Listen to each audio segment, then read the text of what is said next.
Bismillahirrahmanirrahim. Assalamualaikum warahmatullahi wabarakatuh. Alhamdulillahi rabbil alamin. Wassalatu wassalamu ala rasulillahil karim nabiyyina Muhammadin wa ala alihi wa sahbihi wa ummatihi ila yaumiddin wa ba'du.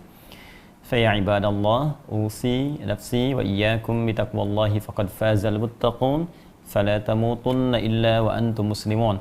Faqala ta'ala ya ayyuhalladzina amanu taqullaha haqqa tuqatih wa la tamutunna illa wa antum muslimun. Saudara-saudariku, kita berjumpa kembali di sesi kali ini untuk melanjutkan kajian kita mempelajari kandungan Al-Quran dan Sunnah Rasulullah SAW sebagai pedoman kehidupan kita hingga berpulang kepada Allah Subhanahu Wa Taala. Sebelumnya kita bermohon kepada Allah Subhanahu Wa Taala semoga kita semua dirahmati, diberikan ampunan, disehatkan, dan terkhusus semoga Allah berkenan mengangkat musibah COVID-19 atau virus corona yang sekarang kita tengah hadapi bersama. Semoga sebelum Ramadan seluruhnya tuntas sehingga kita bisa menunaikan siam Ramadan di tahun ini dengan penuh kenikmatan lebih daripada tahun-tahun sebelumnya. Baik, di sesi kali ini seperti saya pernah sampaikan di pertemuan Jumat lalu bahwa insya Allah kita akan coba berdialog, bertanya jawab dengan solusi yang coba kita gali dari kandungan Al-Quran dan Sunnah Nabi Muhammad SAW. Dan saya ingin ingatkan kepada teman-teman semua bahwa ini akan menjadi jembatan pada kajian yang berbeda keesokan harinya sebelum masuk kepada bulan Ramadan.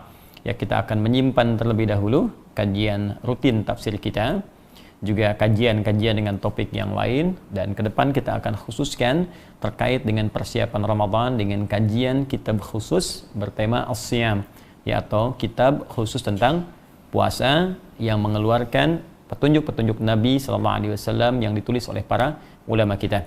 Baik, kali ini tanpa memperpanjang waktu kita, saya alhamdulillah ditemani oleh dua sahabat kita pada malam hari ini. Bersama saya ada Bapak Muhammad Rifki, ya, dan juga Pak Irwan. Keduanya akan membacakan pertanyaan yang terhimpun dari masukan kawan-kawan lewat media sosial, baik itu yang di YouTube ya, ataupun juga di Instagram. Ya, kita sudah kumpulkan dan di print out sehingga bisa nampak dan terlihat apa yang malam hari ini kita akan coba diskusikan. Dan mohon izin nanti tidak perlu dibacakan siapa orangnya atau dari inisialnya, hanya cukup ini ada pertanyaan seperti ini sehingga kita bisa menjaga dengan lebih baik tentang muruah, ya, kehormatan orang yang bertanya. Tapi nanti teman-teman yang bertanya bisa menyimak juga barangkali apa yang akan kita kaji, kita bahas ini terkait dengan apa yang Anda tanyakan.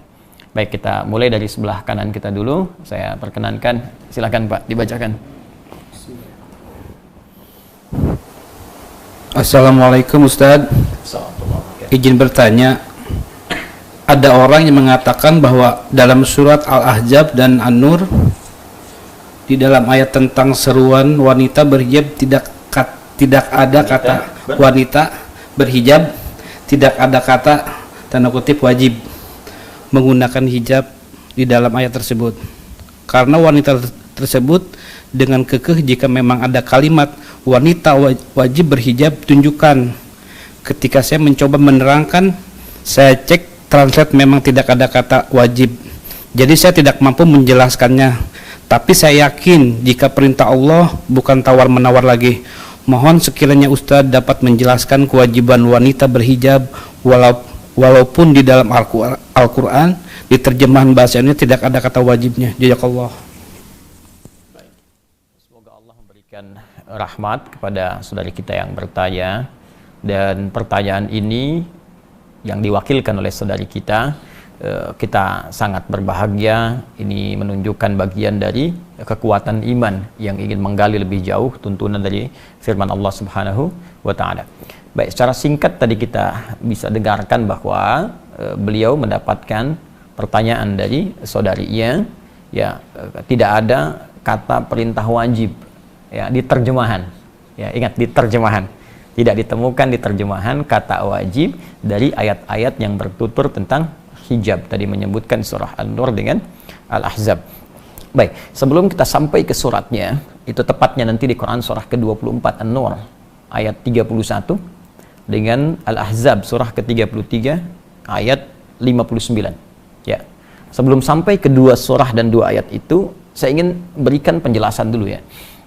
Terjemah itu adalah tampilan ya, makna tekstual.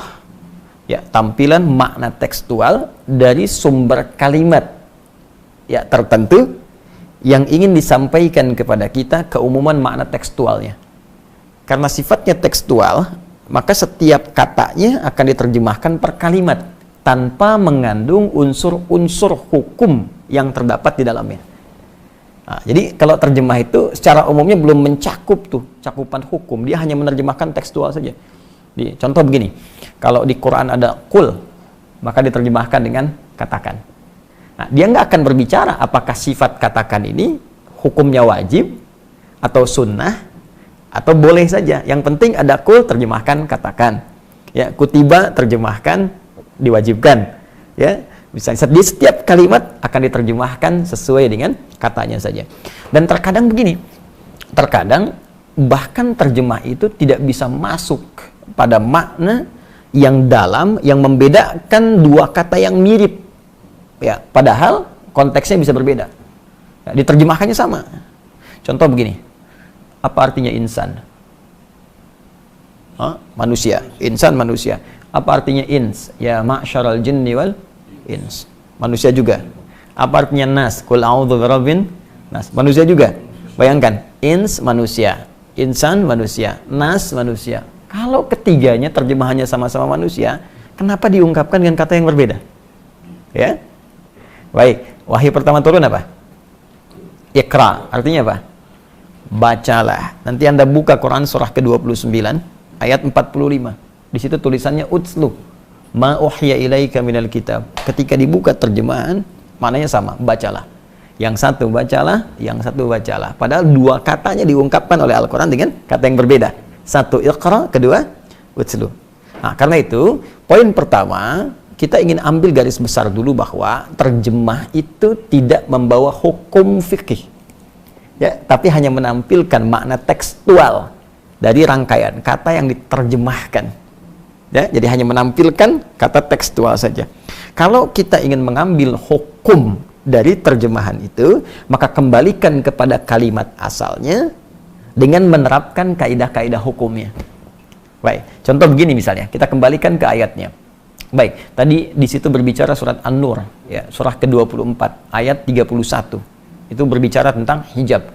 Ya, lebih tepatnya dasar hijab yang berbentuk yang paling dasar, yaitu kerudung. Ya, Allah berfirman, wa qul lil mu'minati yaghdudna min absarihinna. Dan Muhammad sallallahu alaihi wasallam katakan, ya, pada setiap perempuan beriman hendaknya ia memalingkan pandangannya dari yang dilarang. Ya, palingkan pandangannya dari yang dilarang. Wa yahfadna furujahunna, dan jaga kehormatan dirinya. Ya, jangan berzina, jangan selingkuh. Yang paling menarik sampai nanti muncul kalimat dari Allah Subhanahu wa taala, wal yadribna bi khumurihinna ala juyubihinna. Ya. Ya, kata Allah sebelumnya, wala yubdina illa ma dhahara minha. Ya, jangan menampakkan tampilan dirinya kecuali yang tampak saja. Ada yang menafsirkan nanti wajah dengan telapak tangan. Kemudian, nah ini dia, pakaikan kerudungnya sampai dengan ke dada. Ya, sampaikan pada perempuan pakai kerudung. Ya, batas paling minimalnya sampai ke dada. Kalimat Qur'annya ini berbunyi katakan, sampaikan. Kemudian jangan. Ya. Kemudian perintahkan untuk melakukan. Jadi bahasa Qur'annya itu kalimatnya, qul, katakan. Ya. Kemudian hendaklah. Nah, ini ketika ada satu kalimat dari atas ya kepada yang bawah, tingkat yang tinggi kepada yang rendah, ya, dari Allah Subhanahu wa taala tingkat paling tinggi kepada nabi utusannya, maka dalam bahasa Arab disebut amr sifatnya, perintah. So gini, saya pimpinan di perusahaan nih, ya. Anda karyawan. Saya katakan begini misalnya. Tolong ke bawah. Ya. Baik. Ambil teh di bawah. Baik. Maka sifatnya apa? Perintah kan? Tapi kan saya nggak katakan wajib, tidak kan? Saya katakan perintah, tolong ke bawah, ambil teh. Nah, ini Allah menyampaikan kepada Nabi, katakan pada semua perempuan-perempuan, palingkan wajahnya dari yang dilarang. jaga kehormatan dirinya, jangan berzina, jangan tampakkan bagian tubuhnya kecuali yang biasa nampak saja. Baik, ada yang mengatakan wajah dan telapak tangan, lalu pakai kerudung sampai ke dada. Baik, karena kalimatnya sifatnya perintah, walaupun tidak mengandung kata langsung wajib di situ, maka dikembalikan kepada dasar fikih. Dasar fikih itu produk pembentuk hukum. Ya, jadi kalau Al-Quran sumber hukum, kalau menjadi sebuah ketentuan hukum namanya fikih. Fikih punya dasar, namanya qawaid fikih. Ya, pokoknya disebut usul fikih. Bingung ya? Oke, karena itu nggak mudah. Jadi kalau belum paham kaidah, jangan bicara hukum. Ini biarkan ulama, ya. Sama kayak kita nyari obat kan kita tanya dokter, ya. Terus dibikin ramuan. Jadi jangan semua orang bisa ngasih obat, ya. Semua ada spesialisasinya. Nah, maka di usul fikih ini ada kaidah berbunyi begini: al aslu fil amri lil wujub hatta yadullad dalilu ala khilafi. Ya, asal makna sebuah perintah itu mengandung hukum wajib. Jadi tidak harus kalimatnya langsung berkata, saya wajibkan. Muhammad katakan pada umatmu, saya wajibkan. Tidak. Jadi setiap ada unsur perintah, ya, maka sifatnya wajib.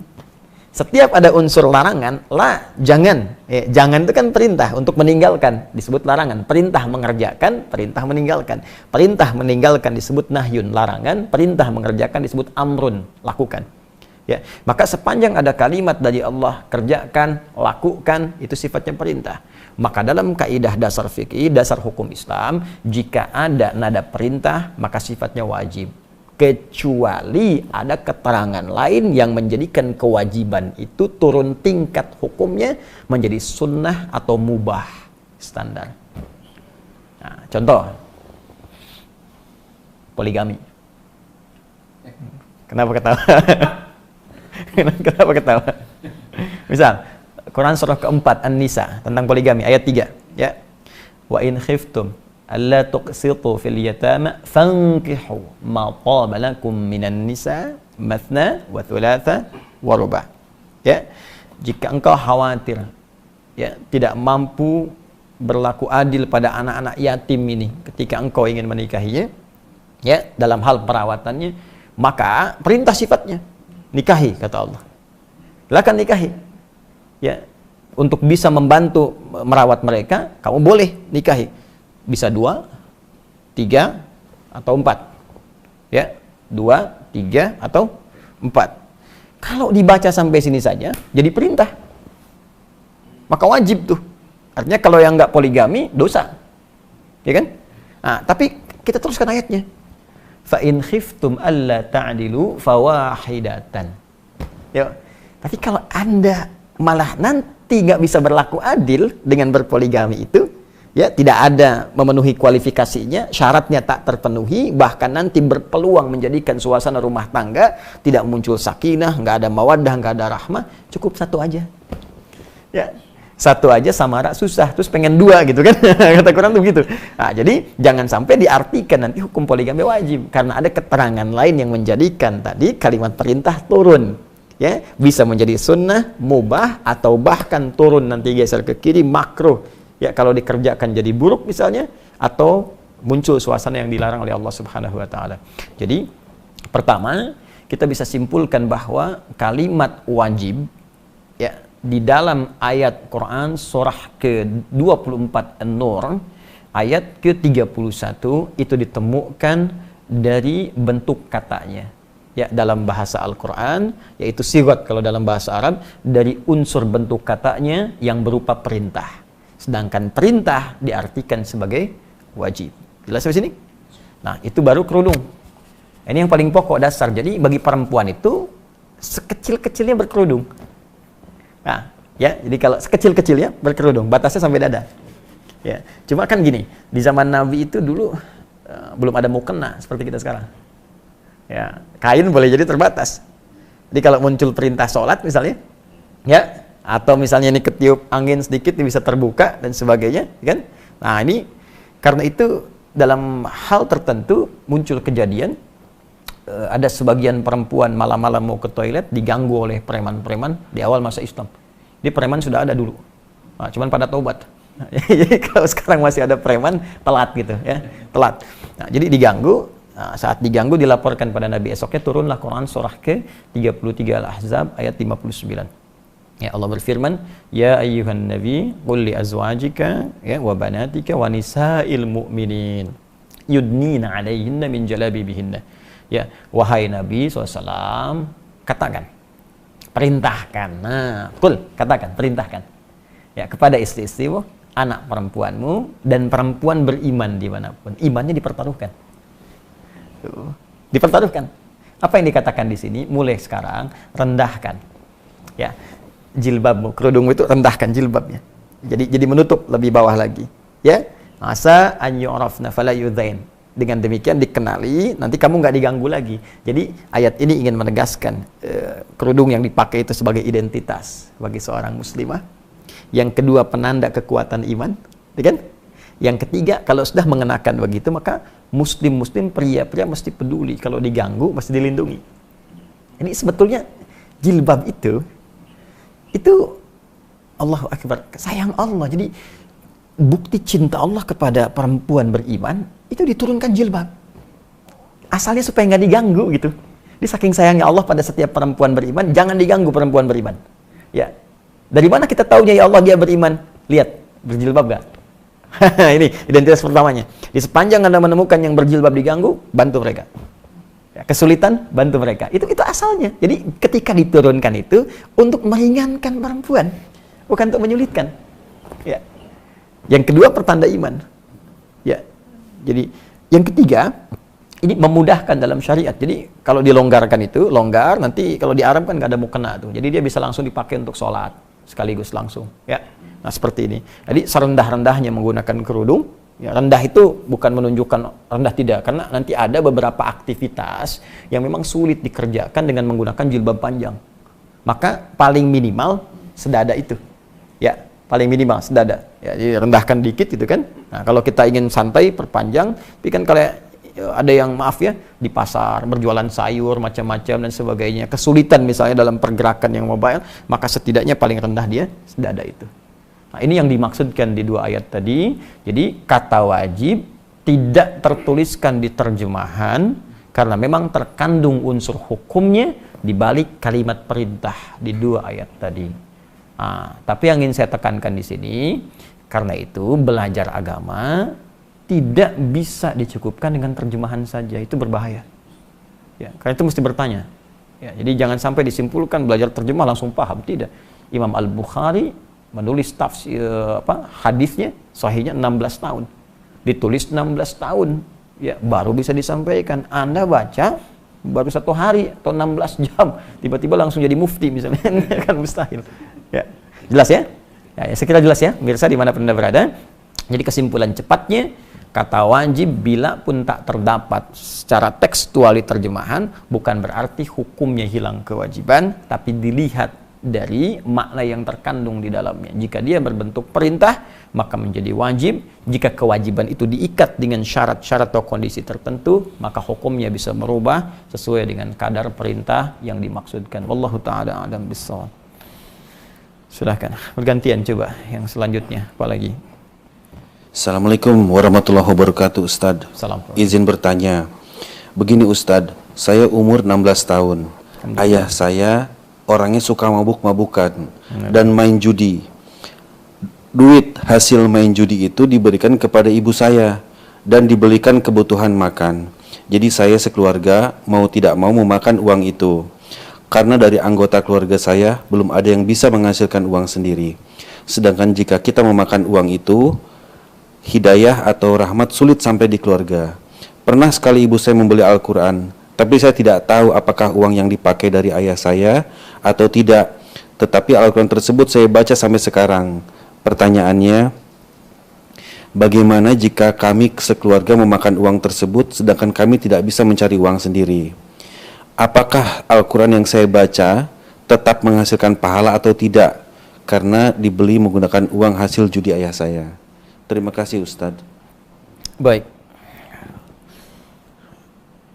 Saya ingin bacakan dulu hadis Nabi SAW, dan bagi teman-teman yang mengaji kumpulan hadis dasar ya, ada 42 hadis yang dikumpulkan tentang pokok-pokok agama. oleh Al-Imam An-Nawawi, diberi nama Al-Arba'in, kisaran 40-an ya. Di antara kumpulan itu ada mengutip kalimat Nabi sallallahu alaihi wasallam yang menyebutkan tentang seorang lelaki. Tsumma dzakara rajula. Nabi mengisahkan seorang lelaki yutilus safara, yang menempuh perjalanan panjang. Asy'atha aghbara, sampai ia terkena debu ya. Jadi dulu kan belum ada mobil seperti kita sekarang. Jadi ini menunjukkan dia melakukan perjalanan panjang. Ya, sehingga sudah berdebu gitu wajahnya. Kemudian yamuddu yadayhi ila sama, dia mengangkat tangannya ke langit. Ya, fayaqulu ya Rabb, ya Rabb. Dan dia mulai membuka doanya dengan menyebut al-asmaul husna. Ya Rabb, ya Rabb.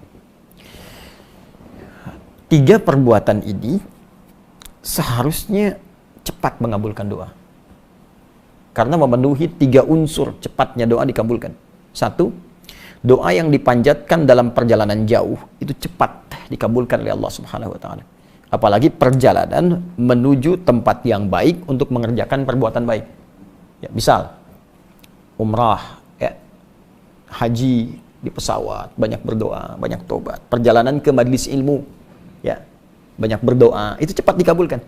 Bahkan khusus untuk majelis ilmu itu langsung ada hadisnya di Ibnu Majah itu, ya, nomor hadis 233, ya, dari sahabat Abu Darda. Ya, Nabi SAW menyampaikan, man salaka tariqan yaltamisu fihi ilma sahalallahu lahu tariqan ilal jannah, ya, wa innal malaikata la tadau ajnihataha ridan li talibil ilmi. Ya, orang yang menempuh perjalanan untuk menuntut pengetahuan walaupun sedikit, itu akan dihitung oleh Allah untuk memudahkan langkahnya ke surga. Dan kalau penuntut ilmu ini mengetahui, sejak dia mulai berangkat, malaikat membentangkan sayapnya, memberikan ridho kepadanya. Di antara makna ridho itu adalah mengaminkan doanya. Ya, bahkan hatal hitan allati fil bihar, sampai ikan-ikan yang di laut itu pun memohonkan ampunan kalau kita mengetahui. Hadis sahih. Ya, jadi ini perjalanan panjang. Yang kedua, hadis tentang mengangkat tangan seperti ini. Ya, jadi semakin kita ingin memohon, mengangkat tangan, jadi menyatukan seperti ini, 2, ya, begini ya. Nanti kalau semakin tinggi lagi seperti istisqa, semakin tinggi.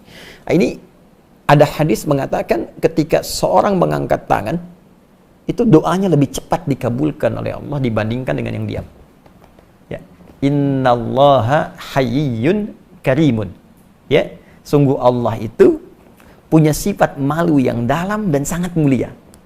Dan akan merasa malu jika seorang hamba mengangkat tangannya dengan berdoa lantas tidak mengabulkannya. Ini kalimat ini muncul dari Nabi ketika seorang bertanya begini, ya Rasulullah, kalau saya mengangkat tangan berdoa dikabulkan nggak? Ya, terus kata Nabi begini, bagaimana kalau ada di antaramu meminta kepadamu dengan mengangkat tangannya? Kira-kira bagaimana?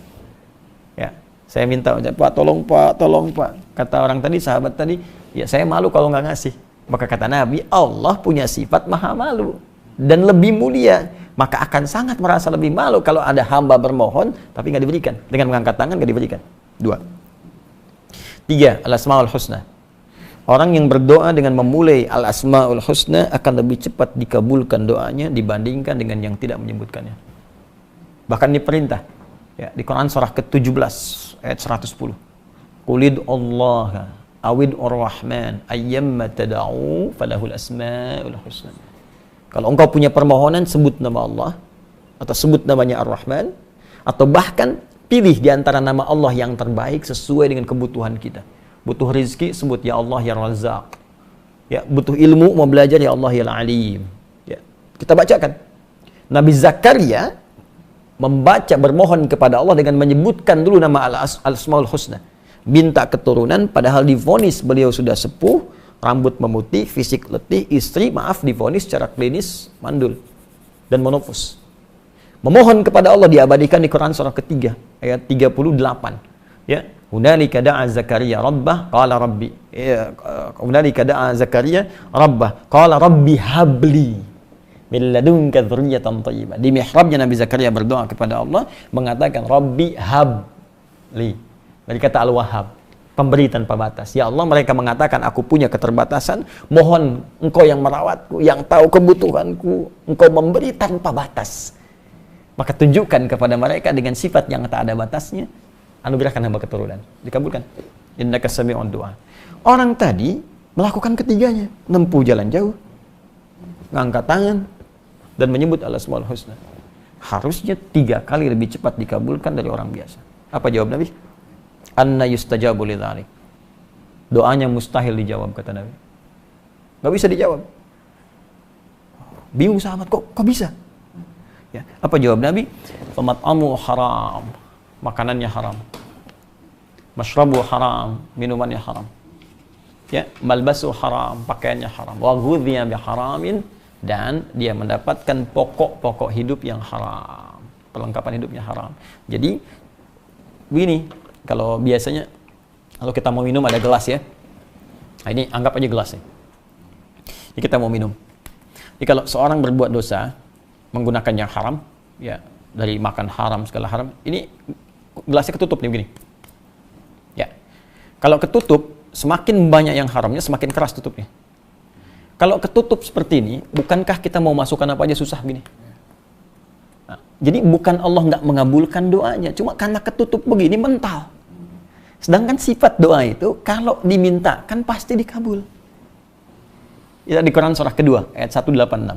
Ya, wa idza sa'alaka ibadi anni fa inni qarib. Ya, Muhammad sampaikan pada hamba-Ku, kalau mereka mencari-cari aku, katakan nggak usah dicari, aku dekat.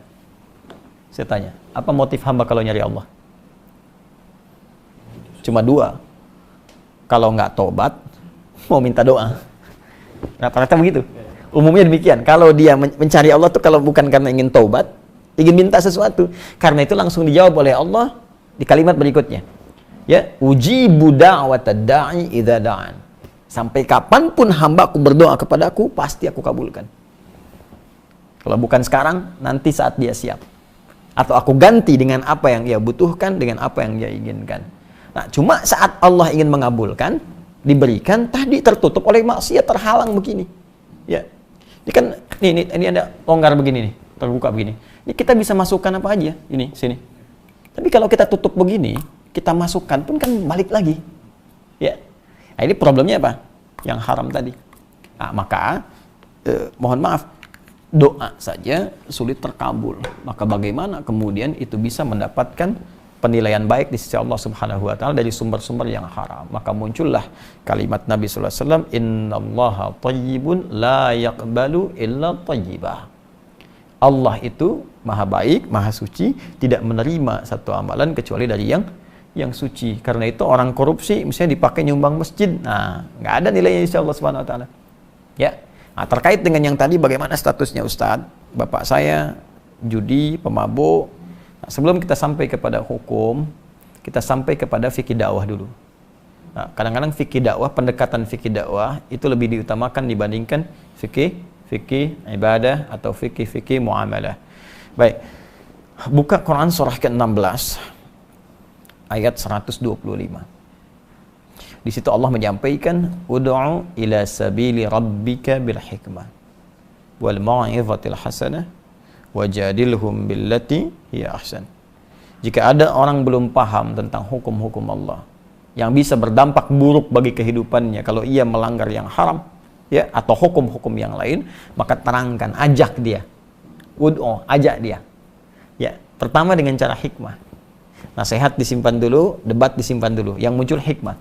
Apa di antara hikmah itu? Sikap bijak yang meluluhkan hati orang untuk meninggalkan perbuatan buruk dan melangkah kepada yang baik. Nah, sekarang yang kita hadapi ayah. Ayah berperilaku kurang baik. Bagaimana kemudian bisa mengajak ia meninggalkan perbuatan buruknya, berpindah kepada yang baik? Maka dalam Al-Quran petunjuk pertama disebutkan menggunakan hikmah. Bagaimana dalam prakteknya? Ditafsir kemudian di Quran surah ke-17 Al-Isra. Kita bisa buka dari ayat 23 sampai dengan ayat 27. Ya, paling kiri dari tengah sampai ke bawah. Wa qadha rabbuka alla ta'budu illa iyyah wa bil walidaini ihsana. Allah telah menetapkan, ya, supaya engkau semua menjadikan Allah sebagai Tuhan yang harus disembah, tidak yang lainnya, dan berbakti maksimal kepada kedua orang tua. Apa di antara bakti yang pertama kali dilakukan? Banyak berdoa. Rabbirhamhuma kama rabbayani shaghira. Maka mulai dengan doa dulu. Saya sarankan adik kita ini perbanyak sholat malam dulu. Ya, kalau perlu bangun, ya di keluarganya, ajak ibunya, ya, ajak kemudian adiknya kalau punya adik, bangun semua tahajud, minta kepada Allah. Ya Allah, beri petunjuk keluarga kami. Ya Allah, jauhkan dari yang haram. Ya Allah, sayangi ayah. Ya Allah, sayangi ibu. Minta dengan suara yang khusyuk, minta dengan keinginan yang khusyuk. Ya. Kemudian kalau perlu duduk bersama berdoa, baca Quran, mohon ya Allah, minta. Sehingga walaupun nggak disebut langsung ayah itu, dengan pekerjaan itu akan menyentuh kepada kalbunya.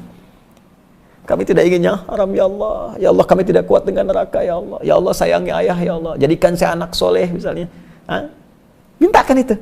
Kalau perlu bangun malam dia, sholat misalnya, dekat ayahnya tidur, dia sholat. Terus dia minta kepada Allah dengan kalimat-kalimat tadi. Ya Allah, sayangi ayah saya, ya Allah. Kuatkan ayah saya untuk mencari nafkah, ya Allah. Jangan pisahkan kami di akhirat. Ya Allah, aku ingin jadi anak baik, berbakti bagi ayah, ya Allah. Berbakti bagi ibu. Minta. Itu insya Allah ketika dikerjakan dengan hikmah demikian, akan ada hunjaman pada jiwanya yang paling dalam, dan dengan cepat insya Allah akan meninggalkan perbuatan yang dimaksudkan. Itu fikih dakwah yang dipraktekkan dulu. Ya.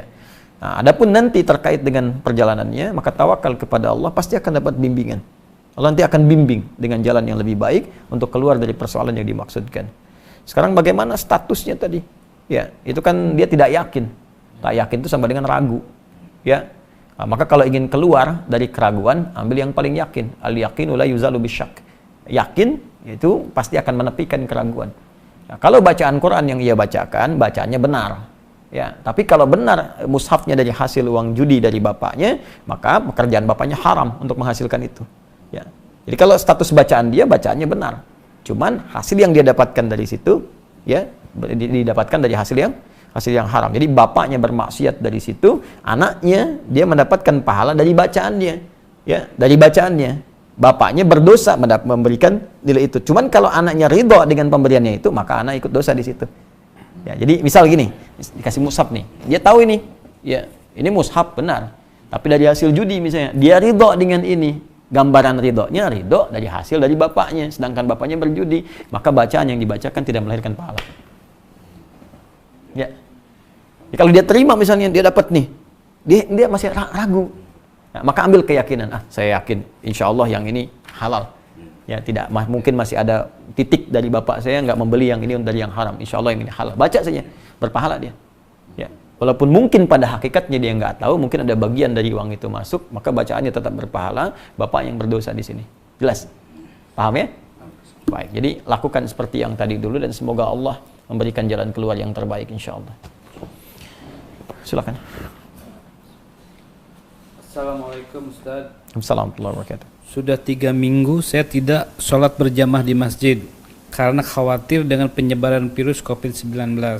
Tetapi masjid di dekat rumah masih mengadakan sholat berjamaah dan sholat Jumat. Bagaimana hukumnya Ustadz? Saya tinggal di Jakarta Barat yang sudah termasuk Jakarta Barat yang sudah termasuk zona merah COVID-19. Ya.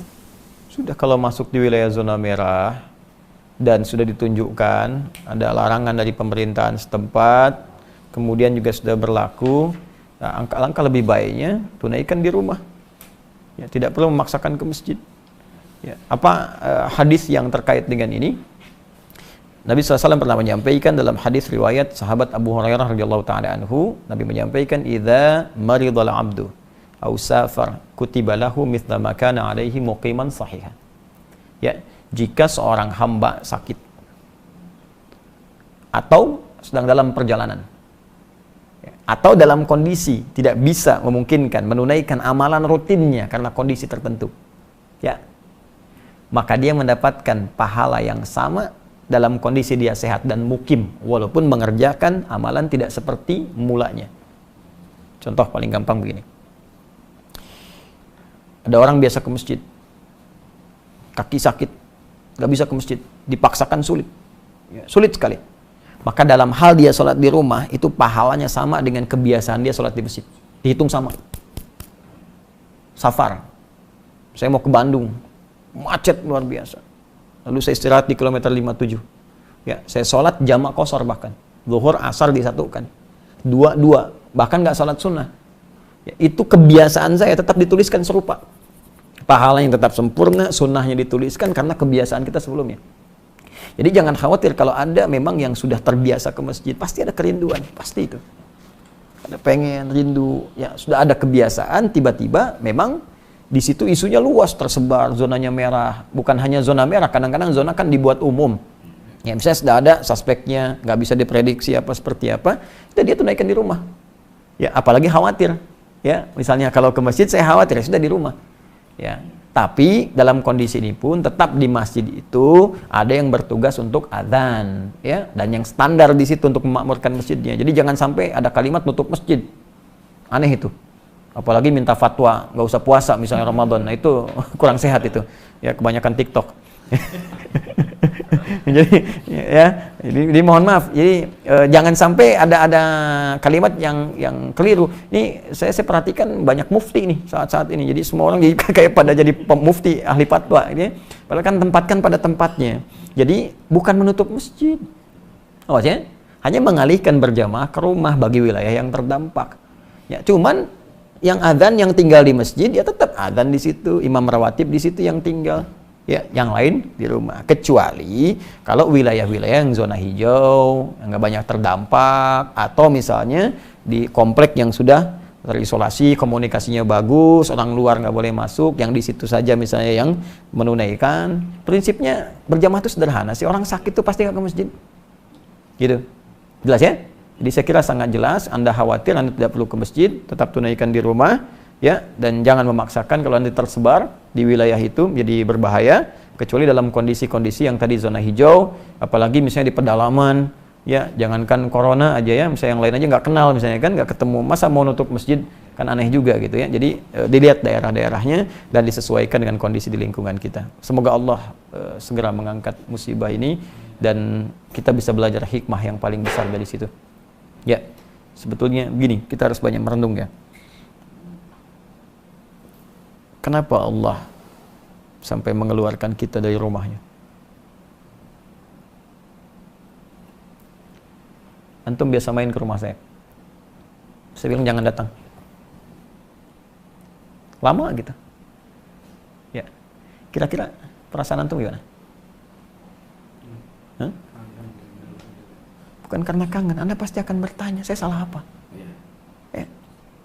Kamu gak usah ke rumah saya dulu deh. Ya kan? Pasti Anda akan bertanya, saya salah apa? Sekarang Allah, lewat fenomena ini, meminta kita keluar dari rumahnya. Sebagian tempat. Banyak tempat. Jadi, orang yang imannya sadar, pasti akan bertanya, ya Allah, saya salah apa gitu? Apa yang saya perbuat selama ini? Atau apa yang salah di lingkungan saya?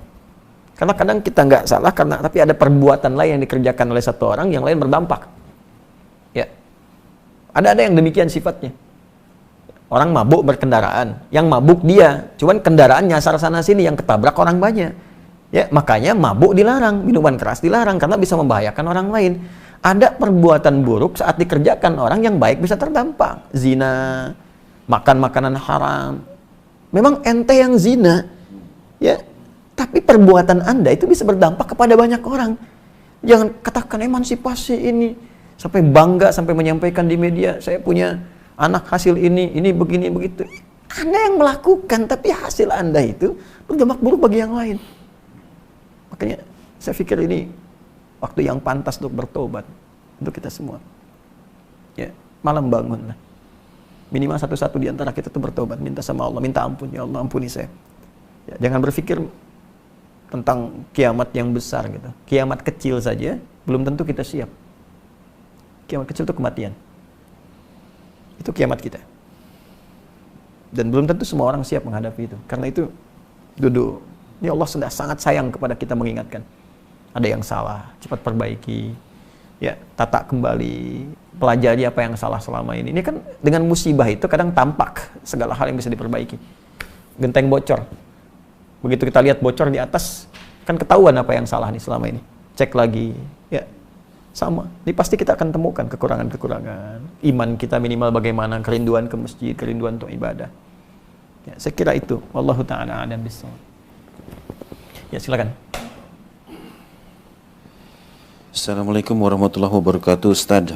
Ya, semoga Ustaz dalam perlindungan Allah dan sehat selalu. Allah muliakan Anda. Saya mau tanya Ustaz, apa amalan terbaik di bulan Ramadan dan apa saja tanda-tanda puasa yang diterima oleh Allah Subhanahu wa taala.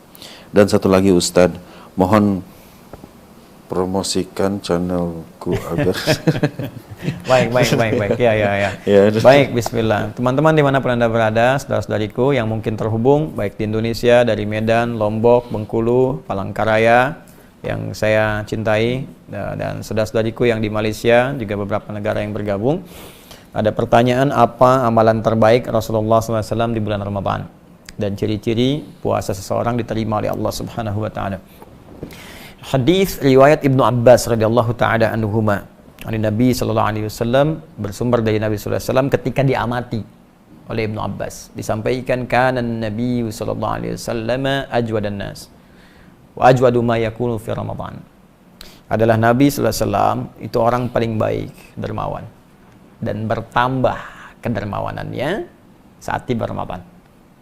Ya, kalau jud itu umumnya ke harta. Ya. Yang kedua, beliau menambah bacaan Qur'annya. Ya. Khina yalqahu Jibril fi kulli lailatin min Ramadan. Khususnya ketika Jibril datang setiap malam Ramadan, itu bertadarus dengan Nabi sallallahu alaihi wasallam. Ya, dua. Jadi satu hadis ini menunjukkan dua amalan. Satu, sedekah. Yang kedua, bacaan Al-Quran. Tiga, hadis riwayat Muslim dari Ibnu Umar radhiyallahu taala anhuma, nomor hadis 749. Kalau beda kitabnya, dicek rawinya, riwayatnya. Nabi menerangkan salatul laili mathna mathna wa idza khasya ahadakumul fajra falyutir rak'atan wahidah. Bangun malam itu salat malam, tunaikan 2 rakaat sampai tak ada batas. Jika khawatir fajar tiba, maka tunaikan 1 rakaat witir. Cepat tutup. Terkait dengan Ramadan, ada hadis khusus, ya, yang langsung diriwayatkan statusnya sahih. Statusnya sahih. Bahkan amalan salat malam ini redaksinya itu diserupakan identik dengan redaksi puasa. Ya, saya ulang ya.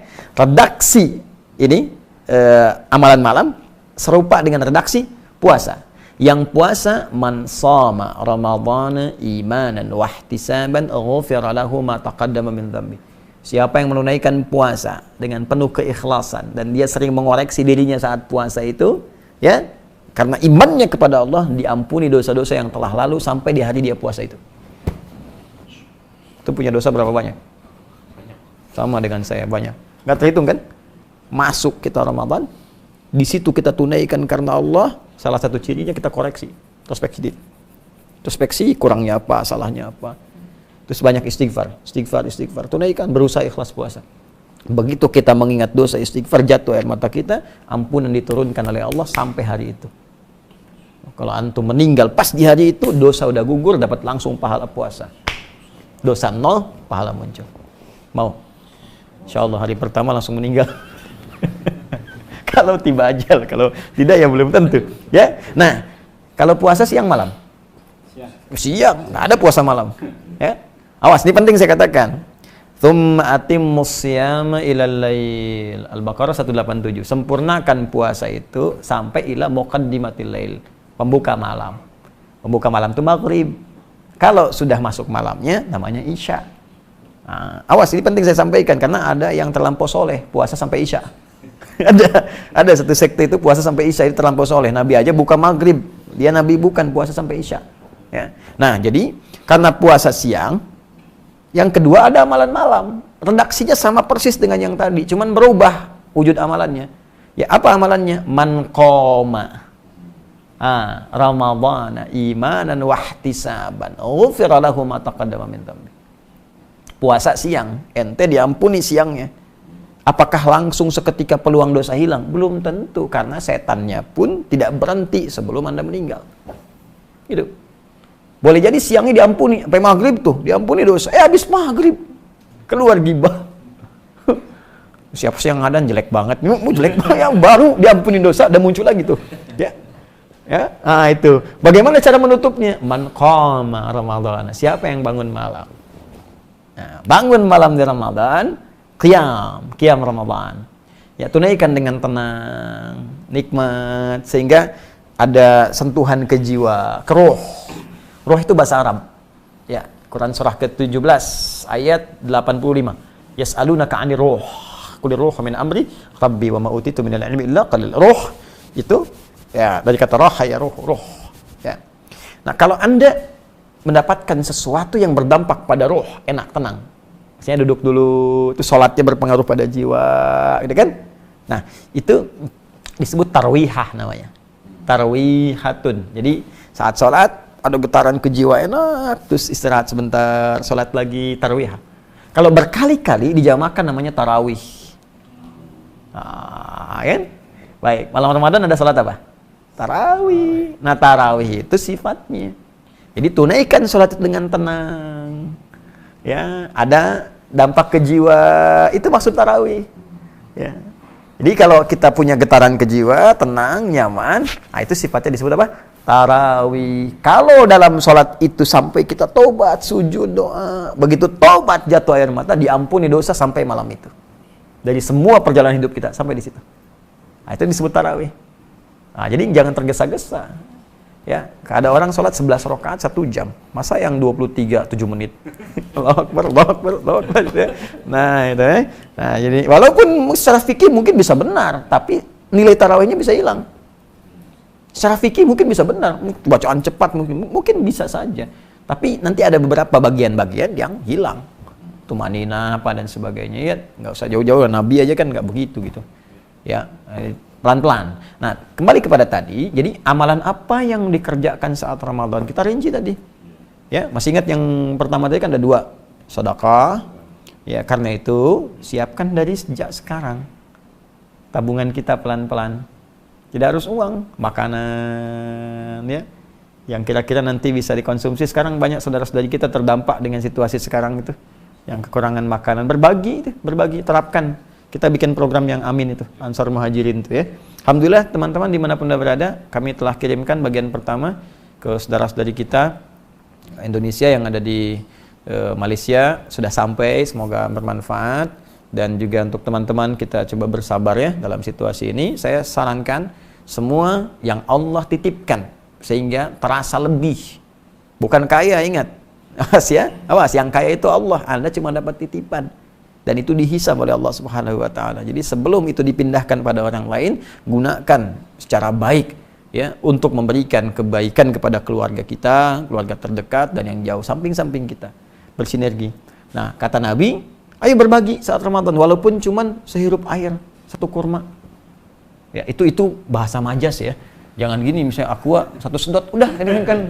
Kok cuma sedot? Ya hadis Nabi, tidak. Ya, jadi itu majas, kiasan, ya, batas kiasan lah. Jadi walaupun air kita bagikan, ya, kurma, kan kurma nggak harus dimasak dulu lagi, ya. Jadi bisa langsung. Tapi yang matang. Ya, jangan kurma yang mentah itu kan. Oh ini kok mentah, ya tunggu sampai buka mungkin matang. Tidak begitu ya, jadi kasihkan yang bisa dikonsumsi. Jadi 1 sedekah nilainya tinggi. Kemudian Quran ya, Nabi aja sampai hatam Ramadan itu sekali, ketika akan wafat 2 kali hatam ya. Tadarus, pahami artinya ya dengan baik, baca dengan bagus. Yang ketiga tadi salat malam, hidupkan ya. Itu amalan diantara yang dianjurkan Nabi Sallallahu Alaihi Wasallam. Dan ada kalimat muhasabah. Muhasabah itu introspeksi diri, ya, minta ampunan dari dosa. Yang kelima, memperbanyak doa. Perbanyak doa itu ada di Quran surah kedua dalam rangkaian ayat Ramadan ayat 186. Memperbanyak doa pada Allah. Taubat, perbanyak doa. Nanti ada buku saya tentang makna ayat puasa. Itu membahas ayat puasa dari ayat Al-Baqarah 183 sampai 187. Dan setiap hurufnya. Saya ayyuhalladzina amanu, ya berapa kali disebutkan di Quran, maknanya apa dan sebagainya sampai ayat 187. Jadi secara singkat itu amal-amalannya. Yang terakhir, apa tandanya puasa seseorang diterima oleh Allah Subhanahu wa taala? Tanda paling singkatnya ada perubahan pada nilai takwanya. Itu yang disebutkan secara langsung dalam ayat 183 di surah Al-Baqarah di ujung ayatnya. Ya ayyuhalladzina amanu kutiba alaikumusiyam kama kutiba alal ladzina min qablikum la'allakum tattaqun. Hai orang-orang beriman, diwajibkan atas kalian menunaikan ibadah puasa seperti orang dulu pernah menunaikannya. Tujuan puasa itu supaya kalian menjadi orang takwa. Orang takwa. Kemarin saya bahas kan di pertemuan yang lalu. Apa manfaatnya jadi orang takwa? Bisa banyak bahagia. Wattaqullaha la'allakum tuflihun. Apa manfaat takwa? Bisa mudah hidup. Wa may yattaqillaha yaj'al lahu makhraja. Rizki mudah, wa yarzuqhu min haitsu la yahtasib. Ilmu meningkat, wattaqullaha yu'allimukumullah. Dosa diampuni, ya. Yukaffir anhu sayyiati. Jadi dihapuskan dosa-dosa, itu orang takwa. Nah, jadi kalau dia berhasil puasanya, maka ketakwaannya meningkat. Apa ciri takwa itu? Kembali ke Al-Baqarah yang kemarin kita kaji. Keimanan meningkat, salat menjadi rajin, alladzina yu'minuna bil ghaib, ya wa yuqimunas shalah, salatnya jadi rajin. Sebelum puasa, mohon maaf, hanya yang fardu-fardu. Saat puasa dilatih menunaikan sunnah. Gini. Anda makan tiap hari pakai kerupuk selama sebulan. Selesai. April selesai, kerupuk sampai 30 hari. Bulan Mei pertama kali makanan saya hidangkan, cuman kerupuknya saya nggak kasih. Kira-kira komen pertama apa? Mana kerupuknya? Ada kerinduan kan? Sekarang selama 30 hari Anda mengamalkan ini. Malam sholat malam 30 hari terus baca Quran. Jadi menurut saya aneh kalau selesai Ramadan nggak ada yang rindu dengan amalan itu. Pasti akan ketahuan. Makanya puasa itu luar biasa. Dahsyat puasa itu. Puasa itu sangat dianjurkan oleh para ulama melihat pada asarnya, dampaknya. Di puasa itu satu-satunya amalan yang bisa menggabungkan amalan-amalan lain sekaligus mencegah orang berbuat dosa saat puasa. Ya, coba saat tidak puasa ada orang minta belum tentu diberi, padahal depan mata. Saat puasa jangankan di depan mata, yang tak kelihatan di data berapa fakirnya di sini, berapa miskinnya, pengen sedekah fitrah. Saat tidak puasa jangankan sholat sunnah, sholat fardu tertinggal masih biasa bagi sementara orang. Saat puasa, jangankan sholat fardu, tertinggal sunnah, gelisah. Betapa banyak ibu-ibu, mak-mak dulu dan sekarang, rebutan saf pertama untuk tarawih. Sampai nyimpan sejadah. Ya, mengkapling tempat dengan sejadah untuk tarawih. Bukan isanya. Ya, punten abi di dianya itu untuk tarawih itu. Ya. Apa hukum tarawih? Sunnah kan? Tuh. Tapi berdampak nggak setelah itu? Ya. Dan puasa itu bisa mencegah orang maksiat. Orang korupsi bisa libur dulu puasa. Pencuri nggak nyuri dulu. Ya, pembohong nggak bohong dulu. Karena ada dorongan dalam jiwanya, takut batal minimal puasanya. Setelah puasa, hilanglah kebiasaan buruknya itu. Makanya saya sering katakan, pemarah pun saat puasa, itu bisa nggak marah. Antum pemarah misalnya, marah. Buka jam 6. 6 kurang seperempat. Ada yang provokasi, dasar begini. Diam aja antum. Istri nanya, Pak, tumben gak marah? Habis maghrib tar. Nah itu ya. Nah, jadi ciri-ciri puasa itu bertambah ketakwaan dengan ukuran amal saleh. Karena takwa tidak disebutkan dalam Al-Quran kecuali bersanding dengan amal saleh. Ya, puasa ujungnya takwa. Haji dibuka dengan takwa. Al-hajju asyhurun ma'lumat faman farada fihinal hajja fala rafatha wala fusuqa wala jidala fil hajj wa ma taf'alu min khairin ya'lamuhu Allah wa tazawwadu fa inna khairaz zadit taqwa. Al-Baqarah 197. Salat takwa, haji takwa, umrah takwa, puasa takwa. Jadi orang takwa itu cirinya melekat pada amal salehnya. Ya. Allah taala adam bissawab. Masih ada? Masih ada? Masya Allah. Tadi mana ini? Tadi ini atau itu? Ini. Oh sana. Ayo sana. Tadi ini kayaknya. Pertama kan An-Nur, jilbab. Ini kan, kemudian yang mabuk tadi, kesini puasa. Nah, berarti ini lagi. Ya. Assalamualaikum Ustaz. Assalamualaikum. Pak Ustaz, kalau saya punya hutang riba, lalu saya mau melunasi dengan riba juga yang bunganya lebih kecil, apakah boleh? Ya, sama-sama riba. Ya. Kecil sedikit, kecil banyak, sedikit banyak, sama-sama ribanya. Gitu kan? Kemudian ya sama mabuk, sedikit banyak ya sama-sama mabuknya. Ya, tapi kita lihat akhafud dararain. Jadi yang paling ringan ya kondisinya. Ayat tentang riba itu ada di Al-Baqarah ayat 275. Sampai turunannya terus ke bawah sampai ayat 281-nya. Turun. Itu sangat ketat sekali. Kalau Anda berniat serius, pasti akan lepas. Niatkan dulu yang benar. Lalu pelajari. Belajar dulu. Apa yang dipelajari? Belajar fikih rizki dalam Quran. Saya sering katakan begini, kalau orang paham tentang fikih rizki, ketentuan rizki dalam Al-Quran dan hadis, hidup dia pasti akan tenang, tidak akan diperbudak oleh harta. Contoh begini, Allah berfirman di Quran surah ke-51 ayat 22, wa fis samai rizqukum wa ma tu'adun, dan di langit itu rizkimu telah ditetapkan dan aku janjikan pasti akan diberikan kepadamu. Ya. Lalu Allah perintahkan di Al-Baqarah ayat 168, ya ayyuhan nasu kulu mimma fil ardi halalan thayyibah. Hei orang-orang beriman, silahkan berpetualang di bumi, kerjakan sesuai kemampuanmu apa saja untuk bisa cari makan.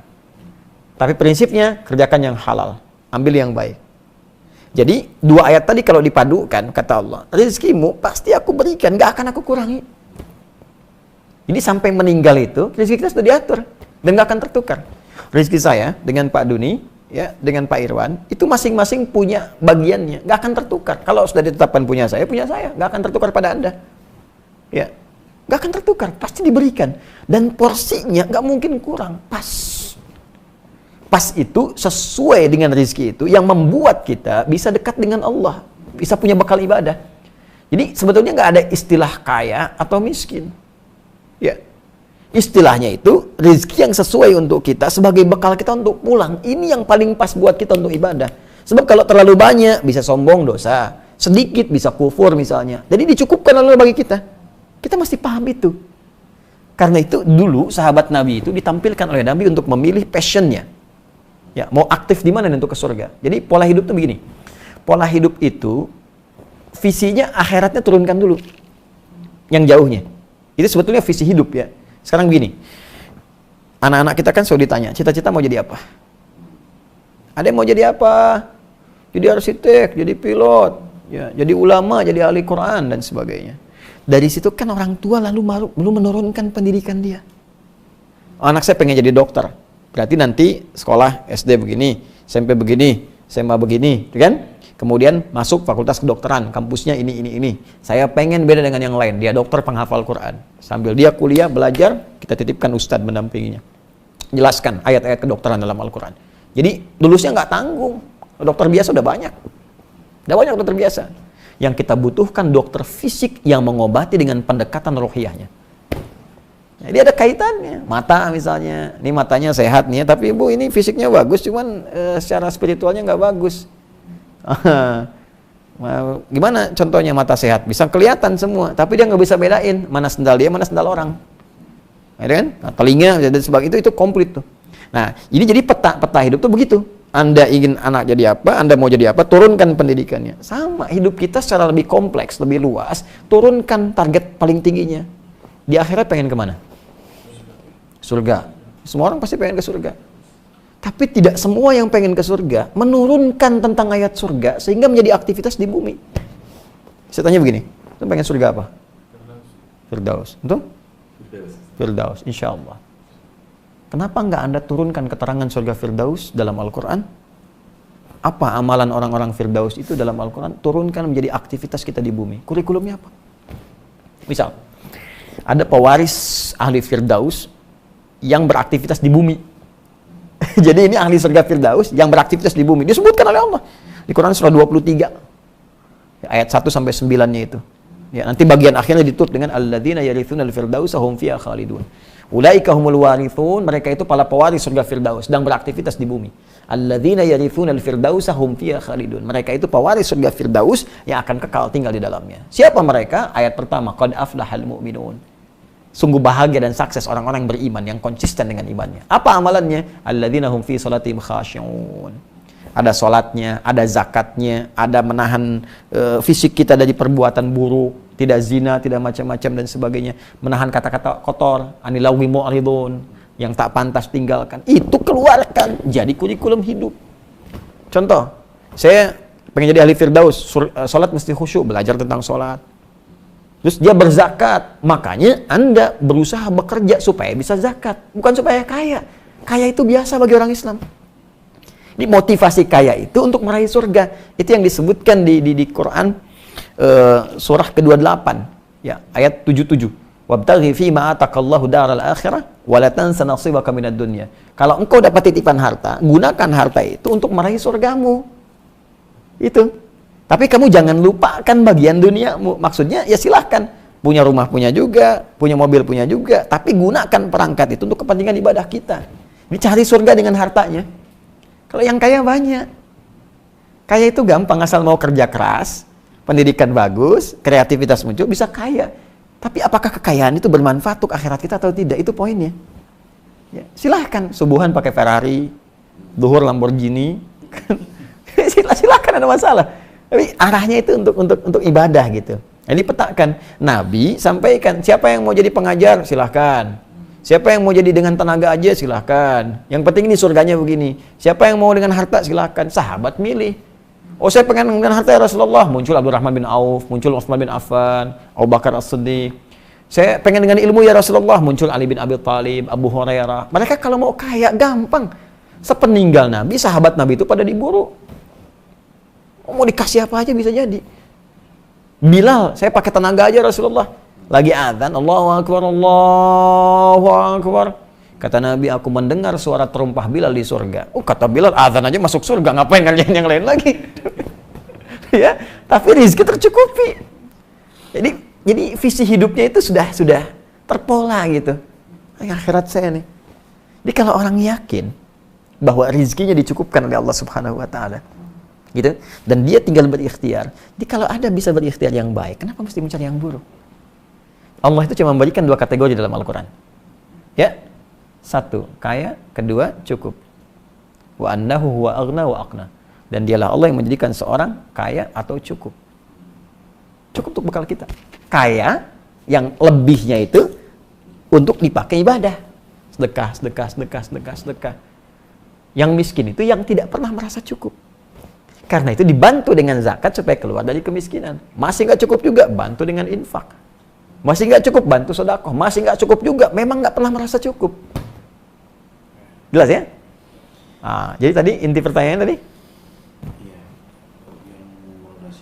Ya, jadi saran saya terkait dengan riba ini, pelajari fikih rezeki dulu. Jadi kalau Anda bisa mendapatkan dengan yang halal, ngapain cari yang riba?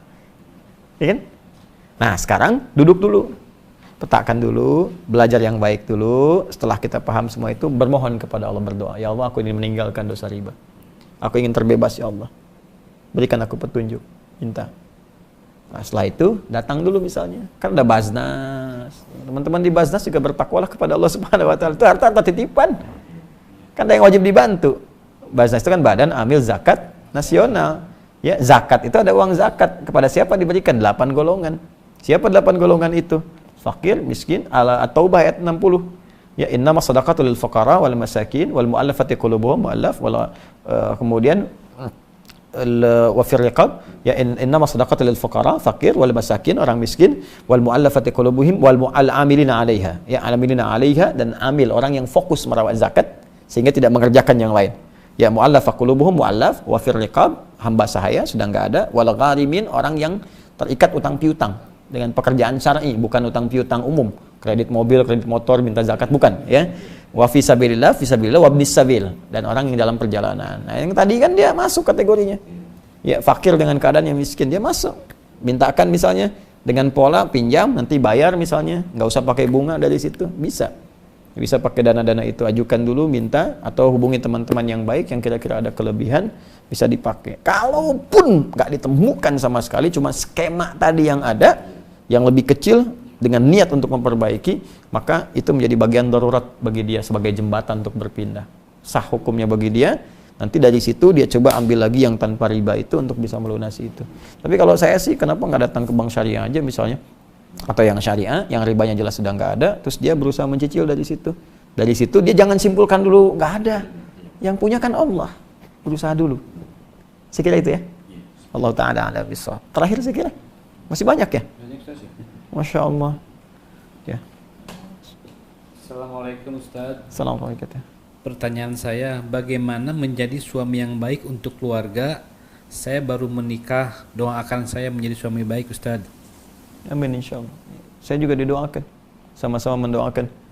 Ya, teman-teman dimanapun berada yang dari Aceh, NTT, ya, Sumatera Barat, Kalimantan, Sulawesi, di seluruh wilayah Indonesia, di luar negeri yang sudah berumah tangga, ya kita berusaha menjadi baik sama-sama, saling mendoakan, dan ukuran kebaikan kita bukan di hadapan manusia, tapi di hadapan Allah Subhanahu Wa Taala. Apa ukuran suami baik di hadapan Allah? Maka baca lagi ayat-ayatnya. Pertama ada di Quran surah keempat An-Nisa ayat 19. Ya.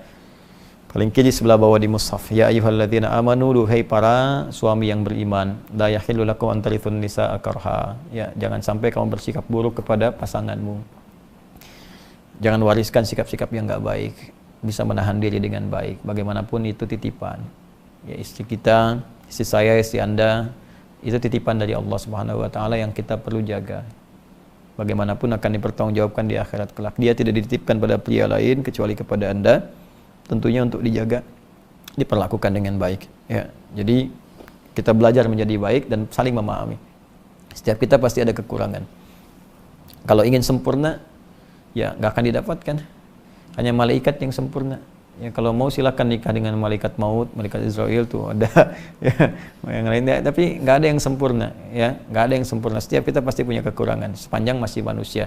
Jadi kalau suami mengerti istrinya manusia, tentu tidak akan mengeksplorasi kekurangannya. Demikian sebaliknya.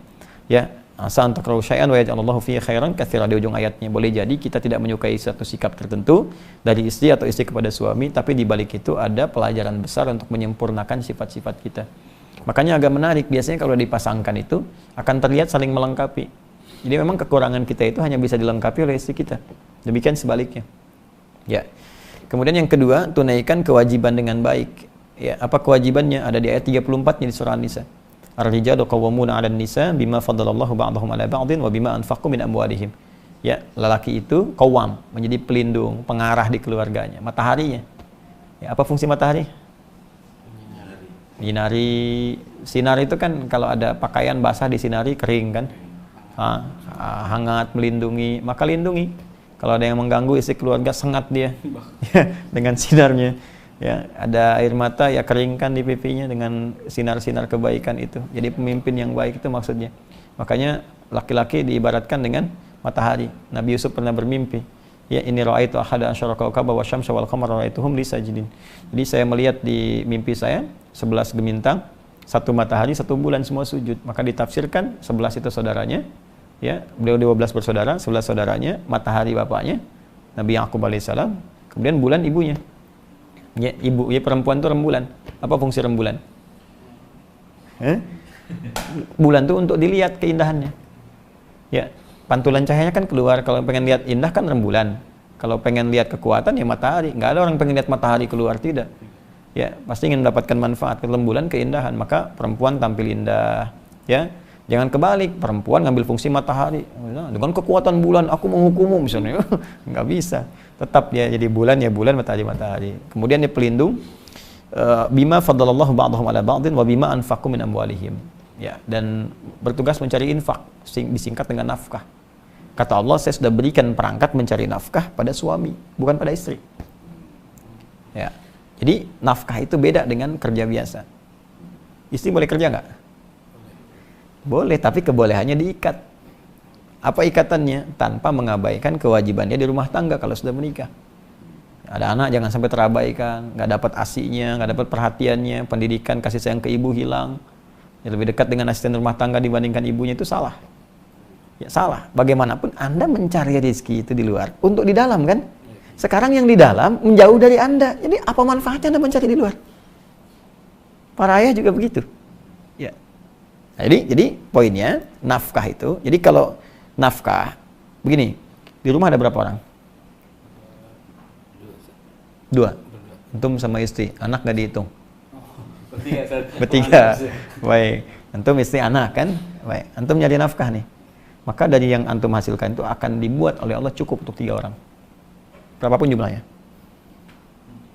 Makanya luar biasa. Begitu antum pulang, walaupun dapat 50.000, antum berikan 50.000 ke istri, cukup bertiga. Itulah indahnya nafkah. Tapi kalau orang yang bukan petugas nafkah, mencari nafkah, istri mencari misalnya kan, maka hasil itu akan dicukupkan hanya untuk dirinya saja. Dan tidak akan merebak ya kesempurnaan rezekinya kepada yang lainnya. Makanya kalau perempuan mencari akan terasa selalu kurang. Atau materi cukup tapi ada bagiannya akan hilang.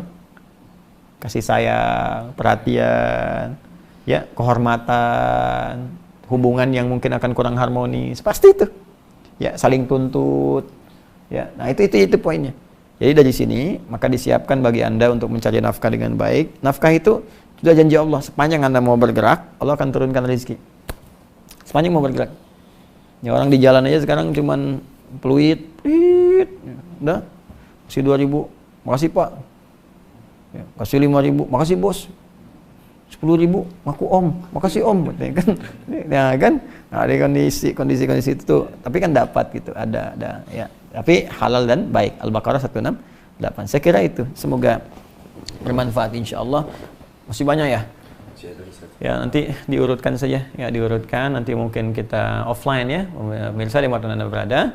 Karena waktunya sangat terbatas. Mungkin kita bisa nanti turunkan menjadi offline. Kita jawab satu-satu. Sehingga dengan itu nanti bisa ditayangkan dalam harian yang mungkin kita bisa dapatkan jawaban dari pertanyaan yang Anda ajukan.